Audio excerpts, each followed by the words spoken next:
Slew rate तक cover हो गया था. Now in this class I am going to explain about the common mode rejection ratio. Last class में मैंने थोड़ा सा इसका आइडिया दिया था कॉमन मोड रिजेक्शन रेशियो का. तो कौन बताएगा मुझको क्या होता है ये? लास्ट क्लास में मैंने स्टार्ट कर दिया था ये टॉपिक.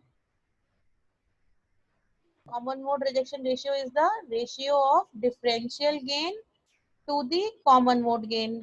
तो मैंने बताया था आप लोग को डिफरेंशियल गेन हम उसको बोलते हैं जो नॉर्मली हम इनपुट देते हैं इन्वर्टिंग और नॉन इन्वर्टिंग पे कोई भी V1 या V2, उसका फिर जो डिफरेंस होता है इनपुट वोल्टेज का जिसको हमने लेके चल रहे थे VID, है ना, VID बोल रहे थे ना उसको, जो इनपुट वोल्टेज था Yes, VID.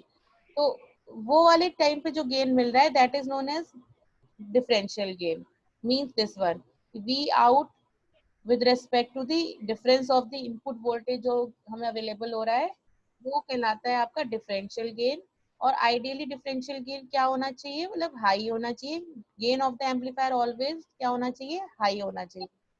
और दूसरा फैक्टर है यहाँ पे CMRR जो है कॉमन मोड रिजेक्शन रेशियो, जिसमें ACM लिखा है. ACM is the common mode gain. Common mode gain का मतलब क्या होता है कि अगर मेरे पास जो ऑपरेशनल एम्पलीफायर है उसमें मैंने सेम इनपुट दे दिया है, तो हमको पता है अगर सेम इनपुट दिया है तो आउटपुट मेरा उस टाइम क्या होना चाहिए, जीरो होना चाहिए, क्योंकि डिफरेंस ऑफ द इनपुट को एम्पलीफाई करता है एम्पलीफायर. लेकिन मैंने लास्ट क्लासेस में आपको बताया था due to involvement of different electronic circuitry में भी पॉसिबल कुछ आपका ऑफसेट वोल्टेज आ जाए. तो अगर ऑफसेट कुछ वोल्टेज आ जाएगा तो हमारे पास वहां पे कॉमन मोड गेन जो होगा वो in respect to common mode output voltage, ratio of common mode output voltage to the common mode input voltage. मतलब जो इनपुट में हमारा इनपुट है जो भी सिग्नल है उसका जो हम लोग लेंगे कॉमन, उसको कॉमन मोड बोल रहे हैं कि दोनों को हमने सेम इनपुट सिग्नल दिया है इसलिए हम कॉमन बोले. तो आइडियली ये क्या होना चाहिए, वेरी वेरी लो. आइडियली तो जीरो होना चाहिए common mode gain. Ideally common mode gain क्या होना चाहिए, जीरो. क्यों जीरो होना चाहिए कि जब मेरे पास कोई भी इनपुट सिग्नल मैंने कॉमन दिया है दोनों टर्मिनल पे तो मेरा आउटपुट उस टाइम पे क्या होना चाहिए, आइडियल केस में जीरो होना चाहिए, क्योंकि डिफरेंस ऑफ द इनपुट को एम्पलीफाई करते हैं हम यहाँ पे. तो कॉमन मोड गेन आइडियली क्या होना चाहिए, जीरो होना चाहिए. अगर मेरा common mode gain ideally zero है तो मेरा CMRR क्या होना चाहिए, ideal value infinity. Infinity. Yes. तो कॉमन मोड रिजेक्शन रेशियो का मतलब होता है अगर लेमन लैंग्वेज में बात करें कि ऑपरेशनल एम्पलीफायर की power to reject any common mode signal, इसलिए इसको हम कॉमन मोड रिजेक्शन रेशियो बोलते हैं. क्लियर है पॉइंट कि जो कॉमन मोड अगर सिग्नल अवेलेबल हो रहा है, मतलब सेम सिग्नल अवेलेबल हो रहा है दोनों इनपुट्स पे, तो जो ऑपरेशनल एम्पलीफायर की कितनी अच्छी पावर है उसको रिजेक्ट करने की, मतलब उसको एम्पलीफाई ना करे, मतलब कुछ भी आउटपुट अवेलेबल ना हो. तो ऑब्वियसली अगर ये इसकी बात कर रहे हैं कि रिजेक्शन की इसकी पावर की बात कर रहे हैं तो वो क्या होनी चाहिए, वेरी वेरी हाई. तो आइडियल केस में क्या हो जाएगा, इंफिनिटी. तो this is defined as common mode rejection. जितने भी मैंने पैरामीटर्स आपको पढ़ाए हैं, Rajkiran please mute yourself. Shubham mute करके रखिए अपने आप को. राजकिरण. तो अभी लास्ट क्लासेस में लेके अभी तक मैंने आपको जितनी कैरेक्टरिस्टिक्स पढ़ाई हैं including slew rate and common mode rejection ratio, these last two characteristics are very very important, जो ये अलग से क्वेश्चन में भी पूछी जा सकती हैं आपसे. क्लियर? Yes. सो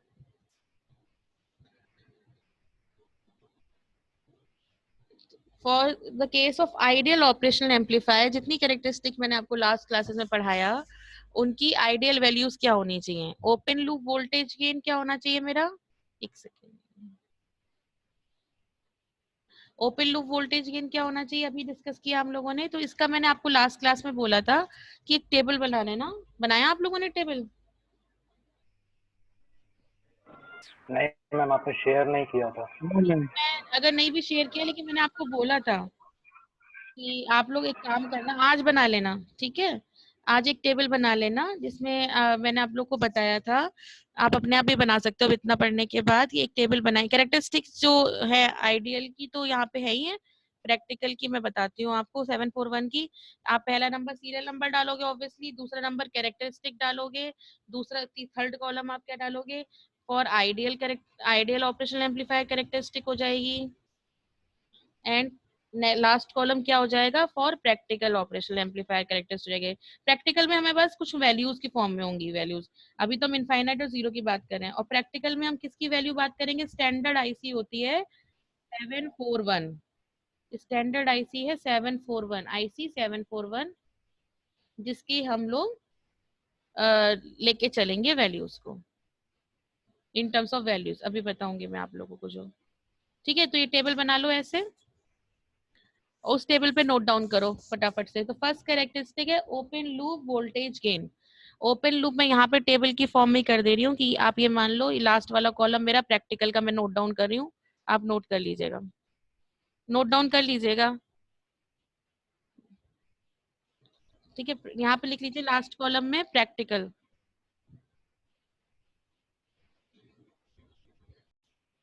स्टार्ट करते हैं अपनी कैरेक्टरिस्टिक को। First is open loop voltage gain. First characteristic हम लोग जो डिस्कस कर रहे हैं that is open loop voltage gain. Generally open loop voltage gain का जो सिंबल हम यूज करेंगे वो ए ओ की फॉर्म में यूज करेंगे, या ए वी भी किसी किसी बुक में यूज हुआ है, दोनों सिंबल सही है। आइडियल के लिए आप नोट कर लीजिएगा क्या होगा ओपन लूप वोल्टेज गेन, जो ए लेके चले थे हम, इनफाइनाइट। और प्रैक्टिकल की अगर हम बात करें तो वेरी वेरी हाई होता है, लेकिन यहाँ पे हमारे पास वैल्यू हो जाती है हाई की, हाई तो है लेकिन आईसी 741 जो एक प्रैक्टिकल आईसी होती है उसका कोई ना कोई क्या होगा, लिमिटेशन होगा हाई वैल्यू का, तो वो आप नोट डाउन कर लीजिए। ये हो गया हमारा प्रैक्टिकल के लिए value. Next is common mode rejection ratio. तो कॉमन मोड रिजेक्शन रेशियो कितना होगा, इनफाइनाइट, अभी बताया था, जस्ट अभी बताया था स्लाइड से पहले। और इस मैंने आपको बताया था कि गेन मोस्टली कई बार हम डीबी में भी बात करते हैं, तो सीएमआरआरबी जो कॉमन मोड रिजेक्शन रेशियो है ये भी हम जनरली डीबी में करेंगे यूज आगे न्यूमेरिकल्स में भी। तो यहाँ पे जो प्रैक्टिकल आईसी की लिमिट है कॉमन मोड रिजेक्शन रेशियो की, दैट इज 90 डीबी डेसिबल। ठीक है, तो ये प्रैक्टिकल। अब इसके बाद आप लोग ये मत कहना कि मैंने नोट शेयर नहीं करे, या नोट डाउन कर लो अभी क्लास में, कॉपी में, अपनी क्लास में जो बता रही हूँ अपनी कॉपी में नोट करिए सीधे सीधे। Next is slew rate. Slew rate होता है नेक्स्ट कैरेक्टरिस्टिक। स्लीव रेट क्या बताता है हमारा, स्पीड फास्ट होना चाहिए, तो आइडियली है, हाँ रेट किया आउटपुट वोल्टेज। आइडियली हो गया इनफा, हाँ d v naught upon d t होता था, कल बताया था स्लाइड में आपको।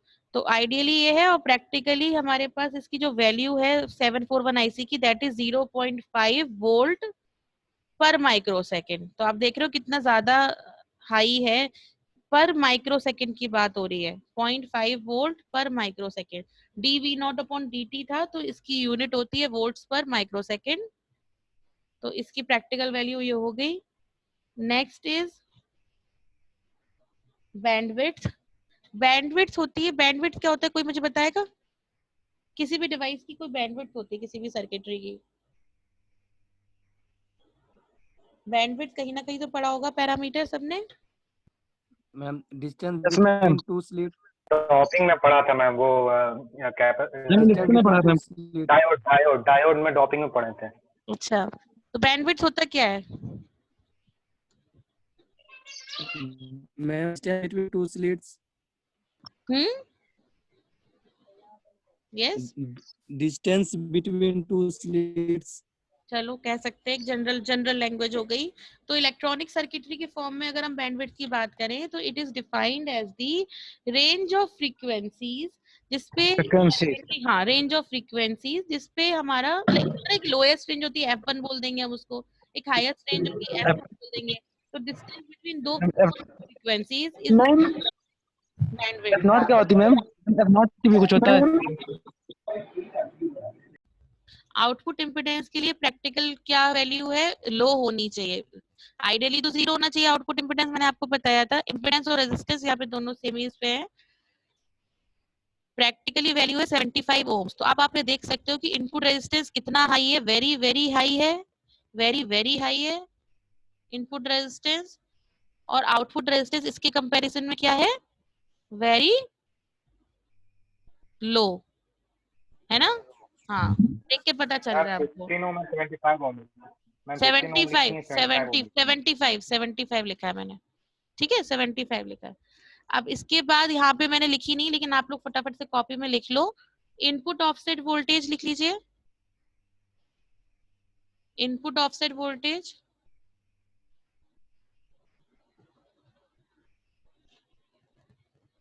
Input offset voltage note down कर लिया।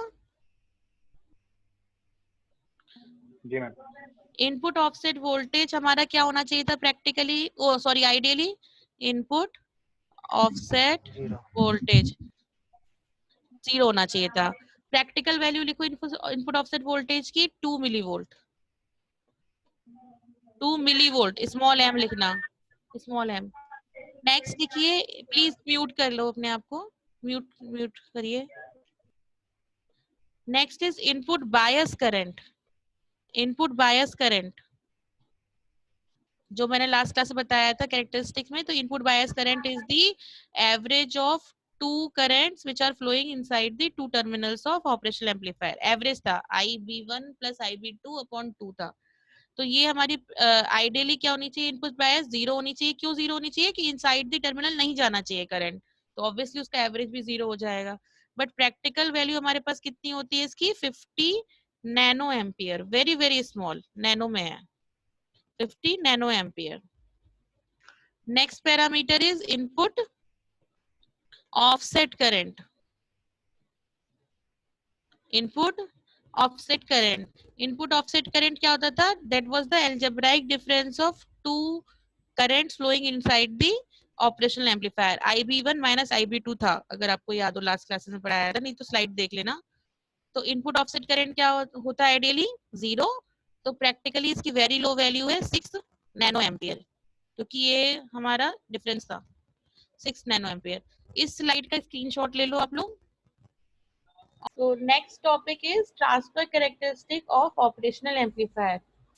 ट्रांसफर कैरेक्टरिस्टिक बेसिकली क्या होता है, ग्राफ होता है, it is the graph between input and output voltages. Transfer curve भी कह देते हैं इसको, ट्रांसफर कैरेक्टरिस्टिक्स भी बोल देते हैं हम इसको। तो ये जो हमारा शो हो रहा है, this is also known as voltage transfer characteristics of operational amplifier. तो कैसे प्लॉट करेंगे, आप लोग कॉपी पे जब ड्रॉ करोगे तो एक हमारे पास जब ग्राफ है तो obviously we have two axes, one is x axis, another is y axis. तो जब भी हम कोई ग्राफ प्लॉट करते हैं तो हमें एक्सेस की लेबलिंग करनी होती है। तो यहाँ पे एक्स एक्सेस पे हम लोग क्या लेंगे, इनपुट वोल्टेज। तो इनपुट वोल्टेज क्या ले रहे थे हम लोग, VID कह रहे थे, क्योंकि यहाँ पे टू इनपुट वोल्टेजेस हैं, V1 माइनस V2, ये वाला V1 minus V2 difference of the input voltage पे वर्क करता है ऑपरेशनल एम्पलीफायर, ये बताया मैंने लास्ट क्लासेस में। तो एक्स एक्सिस में क्या हो जाएगा, this differential input voltage VID या VD, जैसे दोनों सेम है। वाई एक्सिस पे क्या हो जाएगा, V0। तो जो कर्व प्लॉट होगा, this is the curve which is drawn between input and output voltages। तो कर्व का किस टाइप से आएगा, कि जब हम इनिशियली 0 पे है तो एकदम, क्योंकि गेन वेरी हाई होता है, तो एकदम शार्प इंक्रीज होगा, लीनियरली इंक्रीज होगा with respect to input. Output voltage है that will increase linearly with respect to input. एक पर्टिकुलर पॉइंट पे आके ये क्या होगा, क्योंकि वेरी हाई होने के कारण ये सैचुरेट हो जाएगा। सैचुरेट का मतलब क्या है, जब कोई चीज लिमिट से ज्यादा एक्सीड करती है तो वो एक कांस्टेंट हो जाता है। फॉर एग्जांपल अगर हम समझना चाहें तो जब हम बहुत ज्यादा पढ़ते हैं, कभी जो पढ़ने वाले स्टूडेंट्स हैं, जब हम बहुत ज्यादा पढ़ते हैं वो लोग, तो एक पॉइंट पे आके आपको लगता है कि मेरा माइंड सैचुरेट हो गया, मतलब अब मैं कितना भी पढ़ लूं, रीड कर लूं, बट वो मेरे दिमाग में नहीं घुसेगा। तो इसका मतलब ये नहीं है कि पहले वाला चला जाएगा, पहले वाला तो रहेगा, that will remain constant, but नया नहीं आएगा कुछ भी हमारे माइंड में।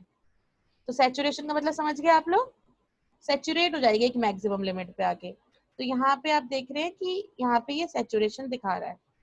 इन द सिमिलर वे ये हमारा नेगेटिव साइड में भी है कि अगर रिवर्स वोल्टेज आ रहा है, अगर नेगेटिव है, डिफरेंस नेगेटिव कब हो सकता है? V1 माइनस V2 था ना हमारा। अगर मेरा नॉन इन्वर्टिंग पे वोल्टेज ज्यादा है और इन्वर्टिंग पे कम है तो ऑब्वियसली पॉजिटिव रहेगा आउटपुट। अगर मेरा नॉन इन्वर्टिंग पे कम है इनपुट वोल्टेज और इन्वर्टिंग पे ज्यादा है वोल्टेज तो मेरा आउटपुट क्या हो जाएगा? निगेटिव हो जाएगा। ठीक है, तो वो नेगेटिव में भी सिमिलर वे में जाएगा कि लीनियरली पहले इंक्रीज कर रहा है नेगेटिव साइड में और फिर क्या हो जा रहा है? कांस्टेंट हो जा रहा है। तो ये वाला ग्राफ जो है this is known as transfer characteristics of operational amplifier. तो जो ये मैक्सिमम लिमिट्स आ रही है मेरे पास यहाँ पे, ये वाला, this is refer to as plus v saturation. जो भी वोल्टेज है ये प्लस वी सेट है, मैक्सिमम वोल्टेज जहाँ पे कांस्टेंट हो रहा है, and this is minus v sat. तो ये जो मैंने ग्राफ बनाया है, draw this graph in your notebook. Next topic is equivalent circuit of practical operational amplifier. तो अभी तक हम लोगों ने क्या क्या स्टडी किया? हमने स्टडी किया block diagram of the operational amplifier, pin diagram of the operational amplifier, characteristics of the operational amplifier. Now we are going to draw this equivalent circuit of operational amplifier. तो equivalent circuit बहुत आसान सा है, जितना अभी तक हमने पढ़ी हैं चीजें कैरेक्टरिस्टिक खास तौर से उसी पे डिपेंड हो रहा है। तो इक्विवेलेंट सर्किट कैसे बनाएंगे? एक बिग ट्रायंगल बनाइए, जो नॉर्मल सिंबल बना रहे हैं हम ट्रायंगल उससे बड़ा बनाइए, ताकि इक्विवेलेंट सर्किट का मतलब क्या होता है? जो भी इक्विवेलेंट जिन चीजों से वो जिन कंपोनेंट से वो रिप्रेजेंट हो रहा हो वो आपका इक्विवेलेंट सर्किट में शो हो जाते हैं।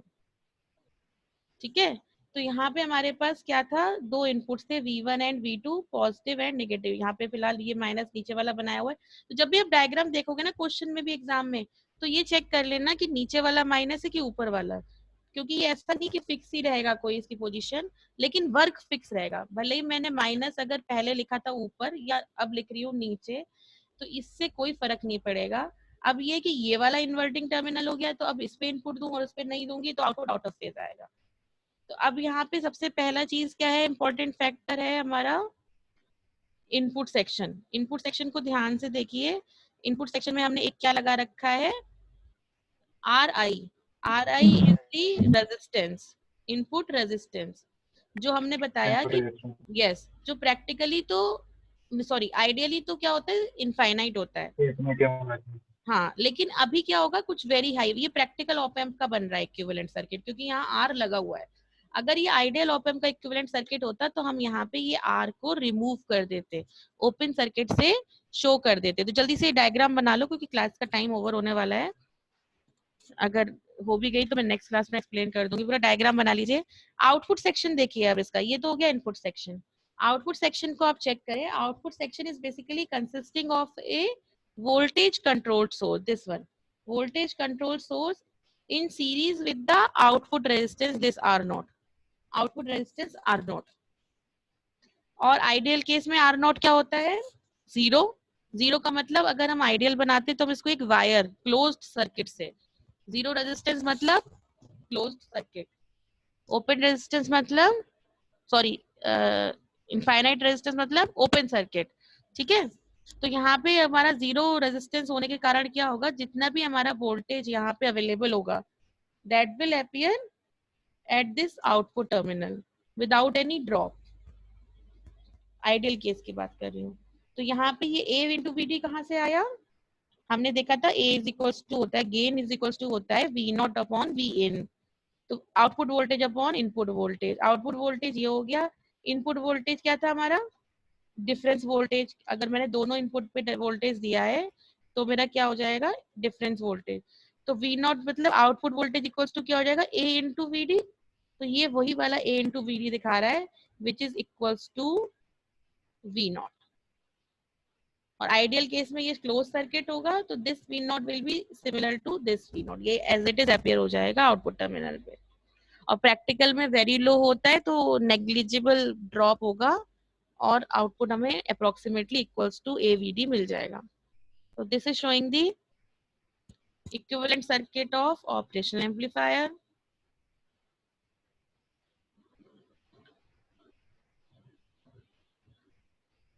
In case of ideal operational amplifier क्या डिफरेंस है पिछले वाली स्लाइड से? यहाँ पे हमने आर को क्या करा, ओपन सर्किट कर दिया। ओपन सर्किट क्यों कर दिया? Because r in is infinite. और यहाँ पे हमने क्या करा, आर आउट को क्या कर दिया, क्लोज सर्किट। क्लोज सर्किट हम कैसे कर सकते हैं? शॉर्ट सर्किट से कर सकते हैं। और रिमेनिंग ये सिमिलर है, इसमें कोई डिफरेंस नहीं है, कोई कंफ्यूज होने की जरूरत नहीं है। बस डिफरेंस ये है कि V1 V2 डायरेक्टली लिखने की जगह यहाँ पे वोल्टेज सोर्स दिखा रहा है। और रिमेनिंग ये तो ये this is the equivalent circuit of ideal operational amplifier.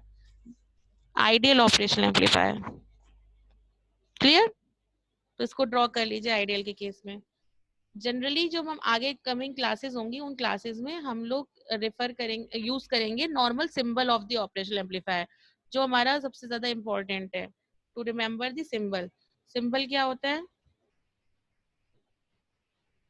Simple triangle with minus plus, दो जो इनपुट होते हैं उनको शो करने के लिए। अब आप देखो ना प्लस स्लाइस में प्लस ऊपर था माइनस नीचे था, उससे कोई फर्क नहीं पड़ता। बस आपको ये ध्यान रखना है कि इन्वर्टिंग इनपुट है या नॉन इन्वर्टिंग इनपुट है, और V0 इतना सिंबल हम यूज करने वाले हैं आगे कमिंग क्लासेस में।